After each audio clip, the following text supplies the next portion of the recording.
Hey everybody, The Amazing here, bringing you another review. This time is of the SH Figuarts Iron Man Mark III. Let's get it started.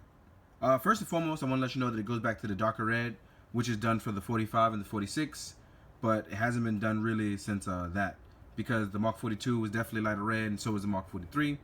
This time it's returning to the red and gold, the Armored Avenger. But yeah, let's get started. Now, articulation-wise and looks, it's a little bit old mixed in with a little bit of new. They still use the pull-out method for most of the Iron Man. I don't know if you guys even knew about that. But they gave you the circular rotating joints. It's way more visible this time around. You go back to the more roundish shoulder pads. And articulation-wise, you actually get the best of what you want out of Iron Man. Double jointed arms. Ab crunch is very good, like most Iron Man. This time you get a huge gap in the back, because that's just how the functionality of the armor is.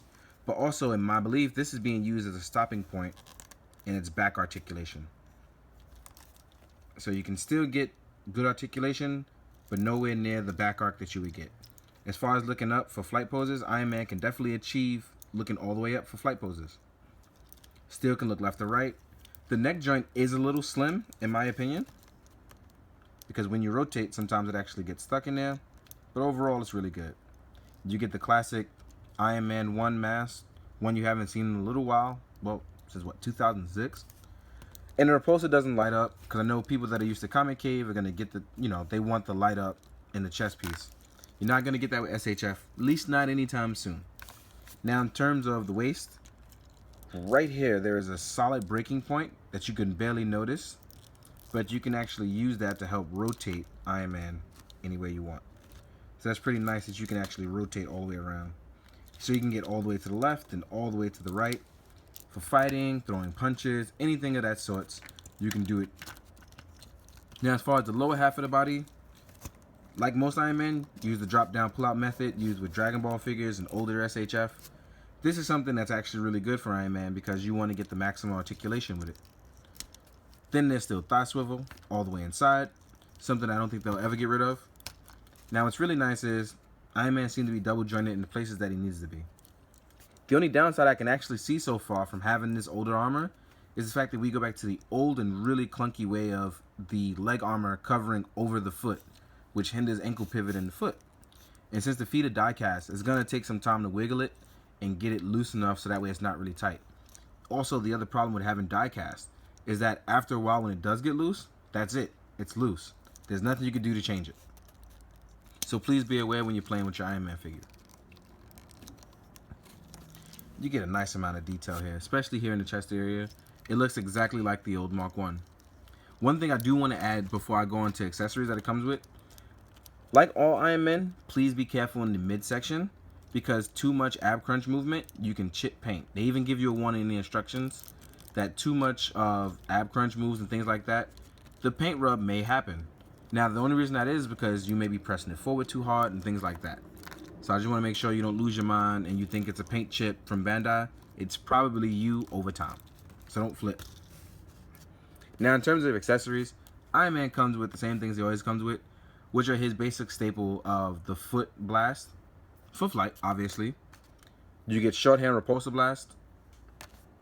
And I already attached the hand to it, but you get the long repulsor blast as well. So long and short, and foot staple effect parts. All the good stuff. One of the things I want to point out is that unlike the Mark 42, the wrist guards don't fall off. You don't have to worry about that. So you get a couple sets of hands. You get relaxed hands. You obviously get the closed fist. You get flight palms. And you get repulsor blast hands.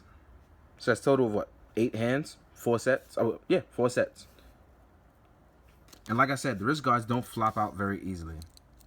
They're actually really nice. Now, Iron Man in terms of height is not the tallest one.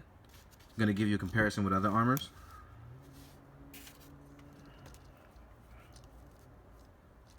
So he might be one of the shorter ones actually, because it's one of his first armors.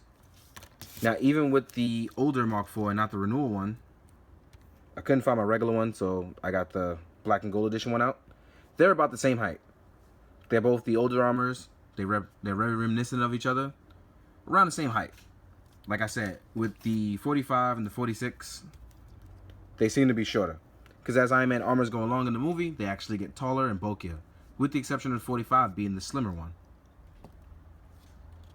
Now, in terms of Tony Stark, he's around the proper height. Tony never actually changes height. It's just him and his armors, and the armors actually get bigger as Tony stays the same. So voila. Side to side, it looks just about right. What a guy in armor would look like. You get a bit taller, more statuesque, right? One of the things I almost forgot to point out is that this one actually adds the return of the back effect parts. So I swapped it out at the top, as you saw, and you place them in. Oop, I'm having a little bit of trouble because I couldn't see.